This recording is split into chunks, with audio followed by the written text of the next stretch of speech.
चलिए स्टूडेंट्स, चलिए ध्यान दीजिएगा। आज हम लोग न्यू चैप्टर स्टार्ट करेंगे आप लोगों का, और उस चैप्टर का नाम है, बहुत इंपॉर्टेंट चैप्टर है, दैट इज योर रोकड़ प्रवाह विवरण पत्र। आज क्या पढ़ेंगे? रोकड़ प्रवाह। रोकड़ का मतलब क्या होता है? कैश होता है। और प्रवाह का मतलब क्या होता है? पैसे का आना या फिर क्या करना, जाना। अब देखो, रोकड़ जो प्रवाह होता है वो दो प्रकार का होता है, ठीक है। एक होता है अंतर प्रवाह। क्या होता है? एक अंतर प्रवाह होता है, एक होता है अंतर प्रवाह, और एक होता है बाह्य प्रवाह, ठीक है। बाह्य प्रवाह होता है, एक होता है अंतर प्रवाह यानी कि आंतरिक प्रवाह। इसको बोलेंगे आंतरिक प्रवाह। आंतरिक प्रवाह मतलब पैसे का क्या होना, आना, रोकड़ का आना। और एक होता है बाहरी प्रवाह यानी पैसे का क्या होना, जाना। जिस प्रकार आपके घर में पानी आने का प्रवाह होता है और पानी जाने का प्रवाह होता है, उसी प्रकार व्यापार में भी रोकड़ आने के बहुत सारे प्रवाह होते हैं और जाने के बहुत सारे प्रवाह होते हैं। अब उदाहरण देके बताओ कि रोकड़, व्यापार में रोकड़ आता कहाँ कहाँ से है। जैसे आप उधार माल बेचते हो, नगद माल बेचते हो तो आपके पास पैसा आता है। आपके कस्टमर लोग से आप पैसा कलेक्ट करते हो तो पैसा आपके पास क्या होता है, अंतर प्रवाह आता है आपके पास। उसी प्रकार जब आप माल खरीदते हो तो पैसा आप पेमेंट करते हो। किसी प्रकार का उधार माल खरीदते हो तो उनके अपने लेनदारों को पैसे का पेमेंट करते हो तो पैसा क्या होता है, जाता है।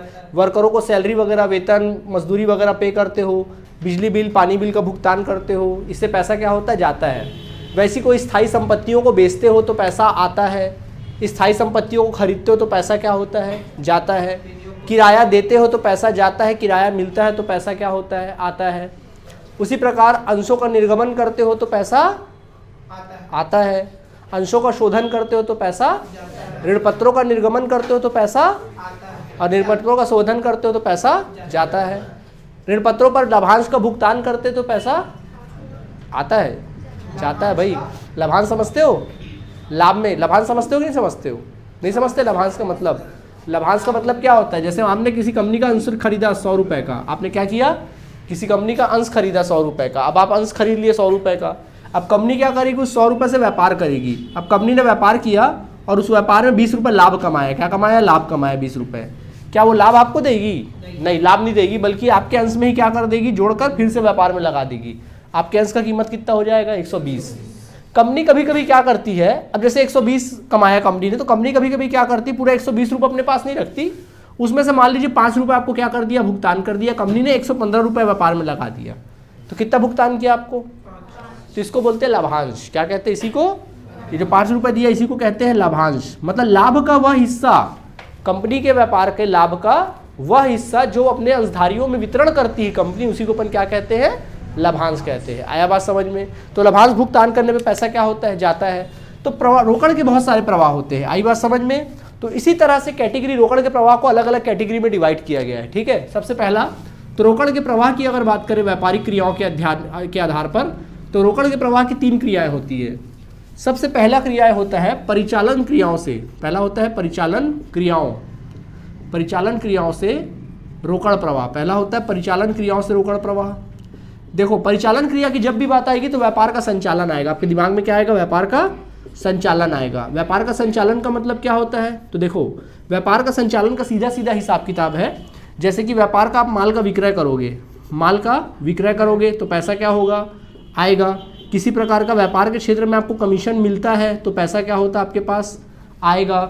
इसी प्रकार व्यापार में अगर माल का क्रय करोगे, अगर आप नगद क्रय करते हो, क्या करते हो, नगद क्रय करोगे तो पैसा आपके पास जाएगा, आपके पास से। उसी प्रकार अगर आप किसी प्रकार के लेनदारों को भुगतान करोगे तो पैसा आपके पास से क्या होगा, जाएगा। लेनदारों को भुगतान करोगे तो पैसा क्या हो जाएगा, आपके पास से जाएगा।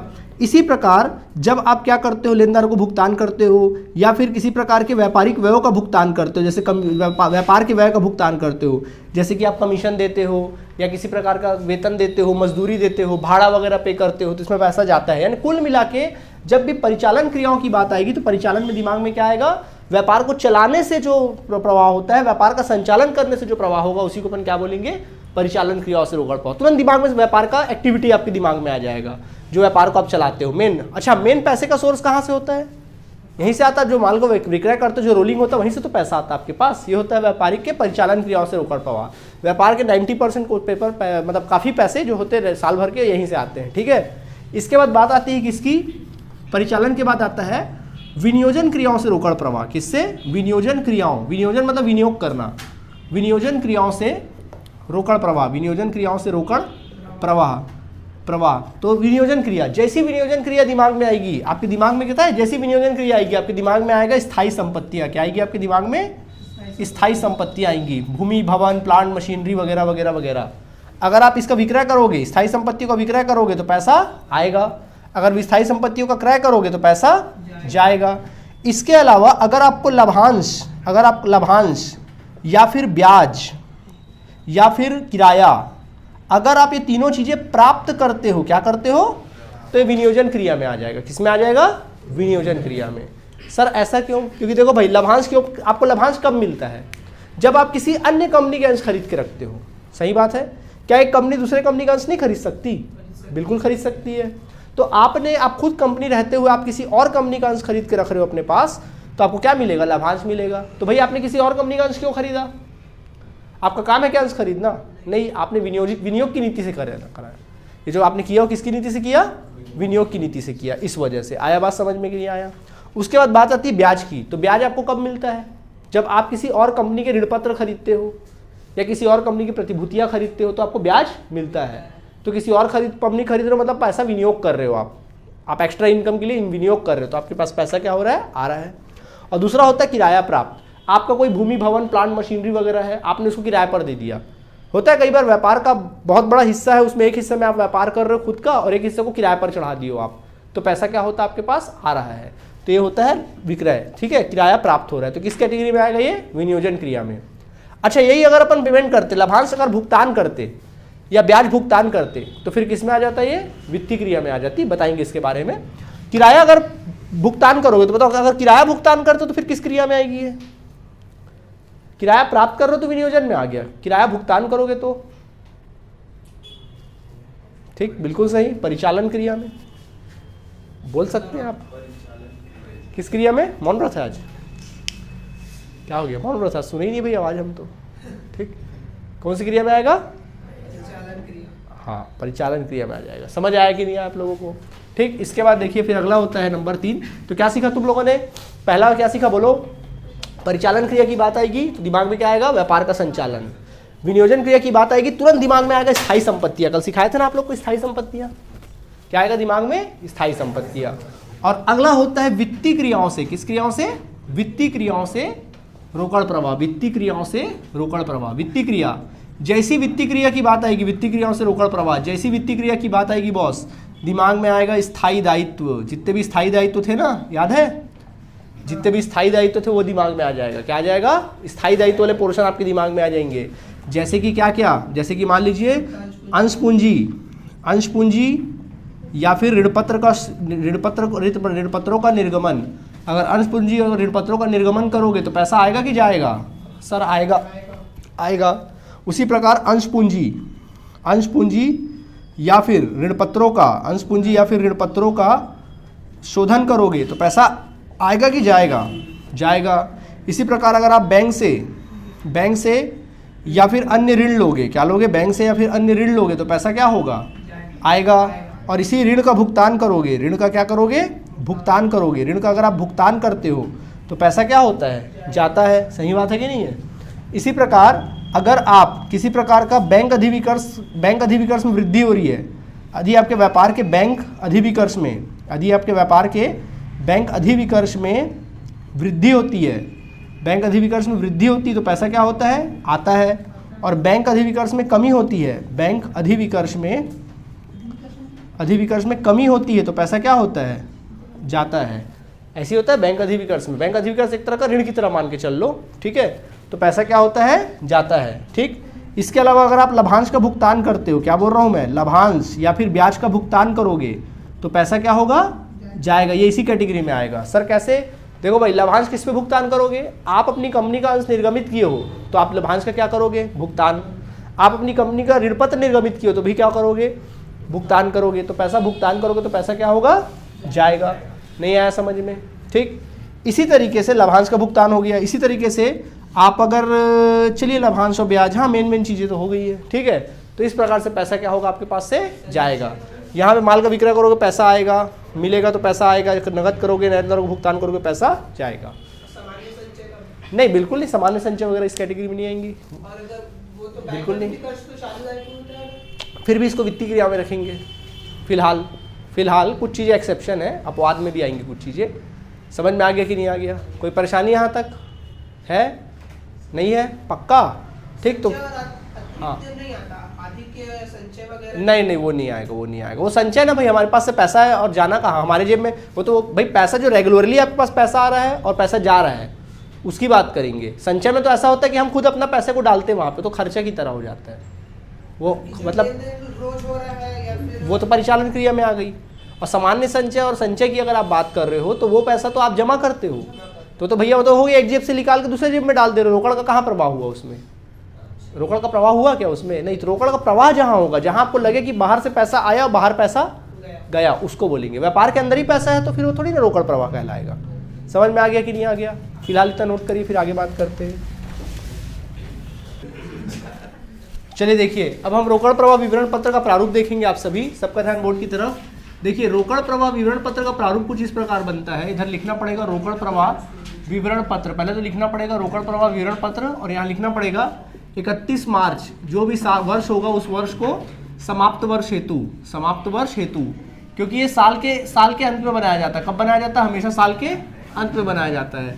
और इसका प्रारूप कुछ इस प्रकार होता है। देखिए, इसमें 2 कॉलम्स होते हैं, ध्यान दीजिएगा, बात नहीं करें। देखिए, इसका कॉलम कुछ इस प्रकार होता है। तो ये हो गया तुम्हारा कॉलम, ठीक है। तो ये तुम्हारा कॉलम हो जाता है, रोकड़ प्रवाह का एक कॉलम हो जाता है। 2 कॉलम्स होते हैं इसमें, अमाउंट के 2 कॉलम हो जाएगा यहाँ पे। और इस तरह से कॉलम क्रिएट कर लो। ये अमाउंट, दोनों ही अमाउंट का कॉलम रहेगा, ठीक है। दोनों ही किसका कॉलम रहेगा? अमाउंट का क्या रहेगा? कॉलम रहेगा। आई बात समझ में? चलिए बच्चों ध्यान दीजिएगा। तो देखिए, अपन लिखते हैं विवरण, यहाँ पे लिख देते हैं विवरण, ठीक है। अब देखो, विवरण में इस प्रकार लिख देना, बात नहीं करो, समझो। सबसे पहले क्या करेंगे यहाँ पे? देखो, सबसे पहला होता है, सबसे बताओ पहला पैसा कहाँ से आता है? परिचालन क्रियाओं से रोकड़ प्रवाह। लिखते हैं परिचालन क्रियाओं, हेडिंग लिखना परिचालन क्रियाओं से रोकड़ प्रवाह लिखेंगे, ठीक है। अब देखो, अब परिचालन क्रिया से रोकड़ प्रवाह 2 रीति से बनता है, या तो प्रत्यक्ष रीति से बनेगा या फिर वो अप्रत्यक्ष रीति से बनेगा। तो इसकी चर्चा अपन बाद में ही करेंगे, तो अभी इसकी चर्चा करते नहीं। तो मान लीजिए इसका आंसर आ गया। अब इसका आंसर आया तो जो भी आंसर आया, अगर आंसर प्लस में आया तो बाहर प्लस में लिखना, माइनस में आया तो फिर उसको ब्रैकेट में लिख देना। अगर माइनस में आया तो किस में लिखोगे? ब्रैकेट में लिख दोगे, ठीक है। अभी आंसर प्लस में आया तो किस में लिख लेना? प्लस में लिख लेना। तो इसको लिखेंगे शुद्ध, इधर लिखते हैं शुद्ध परिचालन क्रियाओं से, शुद्ध परिचालन क्रियाओं से रोकड़ प्रवाह। शुद्ध परिचालन क्रियाओं से रोकड़ प्रवाह यहाँ पे क्या कर लेते हैं? डायरेक्टली अपन लोग लिख लेते हैं। आई बात समझ में कि नहीं आई? ठीक है। इसके पश्चात अगला पैसा कहाँ से आता है बताइए?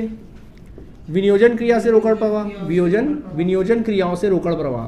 तो जब भी विनियोजन क्रियाओं से रोकड़ प्रवाह की बात आएगी तो दिमाग में क्या आएगा आप लोगों के?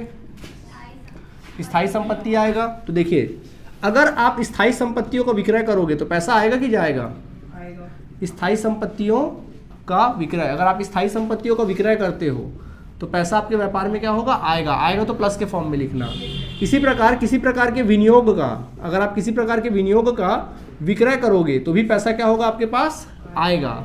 इसके अलावा अगर आप किसी प्रकार के स्थायी संपत्तियों का क्रय करोगे, स्थायी संपत्तियों का क्रय करते हो तो पैसा क्या होगा? आपके पास से जाएगा, तो उसको माइनस के फॉर्म में लिखना।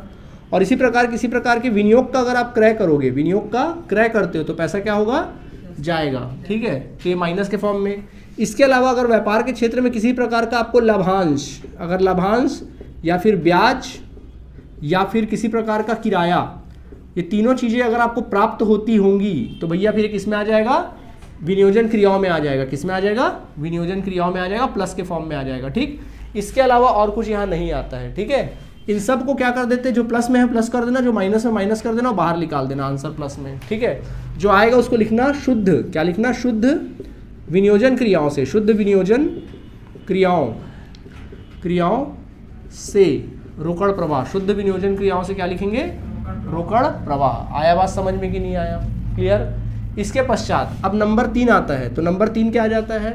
नंबर 3 होता है वित्तीय क्रियाओं से योजन रोकड़ प्रवाह। क्या लिखेंगे? वित्तीय क्रियाओं से रोकड़ प्रवाह। वित्तीय क्रियाओं से क्या लिखेंगे?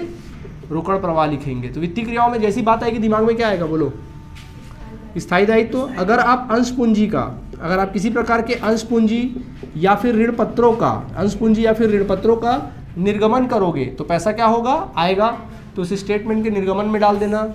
अगर आप किसी प्रकार का अगर आप ऋण लोगे, बैंक ऋण लेते हो,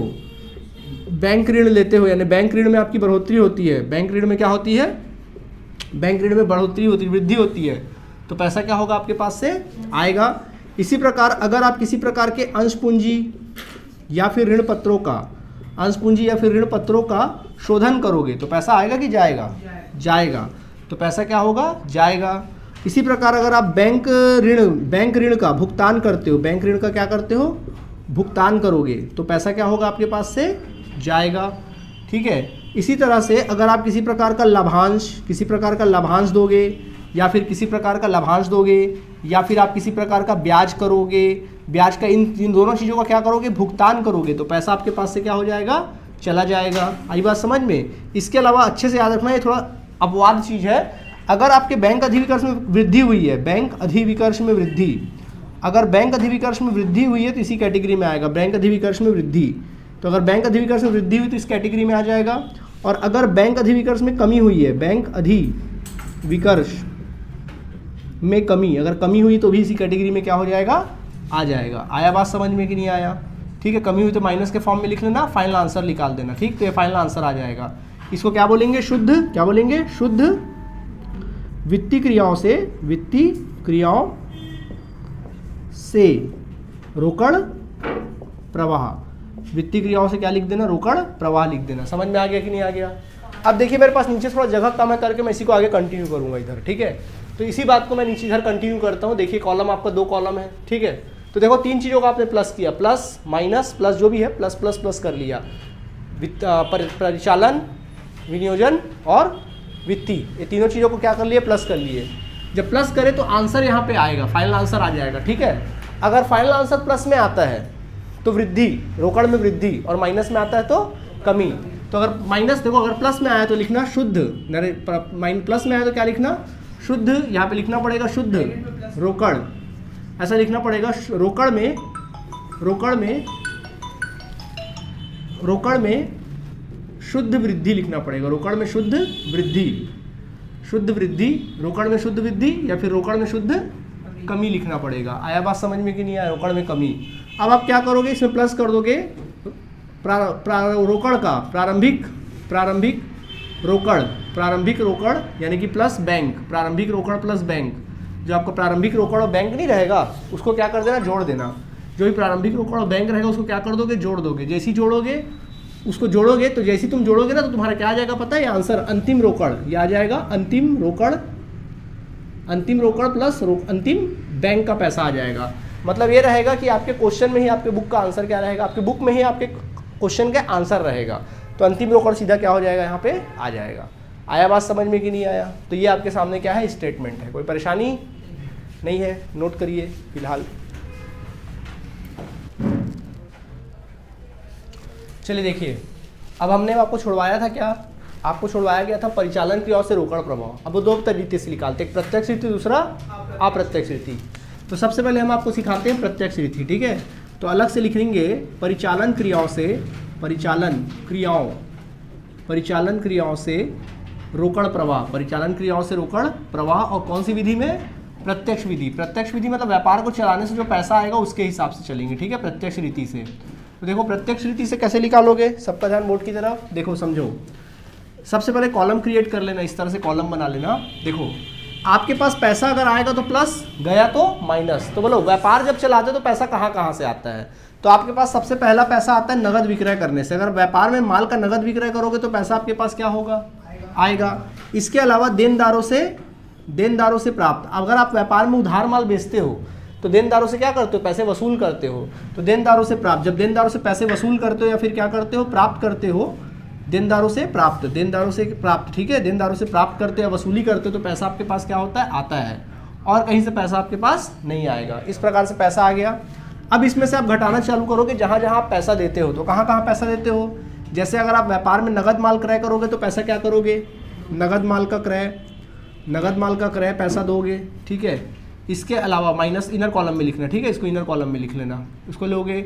उसके बाद फिर माइनस करोगे आप लोग क्या, और एक नगद माल का क्रय करोगे या किसी प्रकार का रोकड़ व्यय करोगे। क्या करोगे, रोकड़ व्यय, संपत्ति उपपत्ति कहाँ से आ गया, रोकड़ व्यय करोगे। अब रोकड़ व्यय में क्या क्या आता है, अच्छा सॉरी पहले तो ये दोगे या फिर और एक चीज़ दोगे, लेनदारों को भुगतान, लेनदारों को भुगतान, जिनसे आप उधार माल खरीदते हो उनको क्या करोगे, पैसा भुगतान करोगे, तो वो वाला पैसा। इसके अलावा रोकड़ व्यय, जो भी आपके व्यापार में रोकड़ व्यय होते हैं, नगद व्यय होते हैं, उनको आप घटा लोगे। तो नगद व्यय में क्या होता है, जैसे कि मजदूरी देते हो, या फिर किसी प्रकार का वेतन देते हो, या भाड़ा देते हो, या किसी प्रकार का बिजली बिल का भुगतान करते हो, बिजली व्यय, या फिर पानी व्यय का अगर आप भुगतान करते हो तो वो पैसा आ जाता है। इसके अलावा क्या होता है, टेलीफोन बिल वगैरह देते हो, टेलीफोन व्यय, ये टेलीफोन व्यय छोड़ो, सीधा बोले कार्यालय व्यय, कार्यालय का व्यय देते हो, कार्यालय व्यय दोगे, या किसी प्रकार का विक्रय व्यय करोगे, विक्रय व्यय करोगे। ओके, तो ये सब ऐसे व्यय हैं जिसमें आपके पास से व्यापार से पैसा क्या होता है, संचालन से पैसा जाता है। तो इन सबको क्या कर लीजिएगा, टोटल करके बाहर निकाल दीजिएगा। तो ये सब खर्चे हैं, तो इन सबको जोड़कर बाहर निकालना और घटा देना। जैसे ही आप घटाओगे तो तुम्हारा क्या आ जाएगा, शुद्ध, यहाँ लिखना पड़ेगा शुद्ध, यह लिख सकते हैं रोकड़ परिचालन क्रियाओं से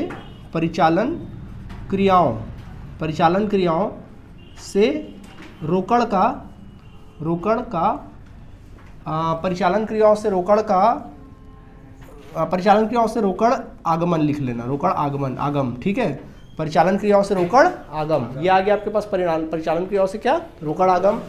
अब उसमें से आप माइनस करेंगे आयकर का भुगतान, किसका माइनस करेंगे, आयकर का भुगतान। अगर आपने कोई आयकर का भुगतान किया तो उसको माइनस कर देंगे।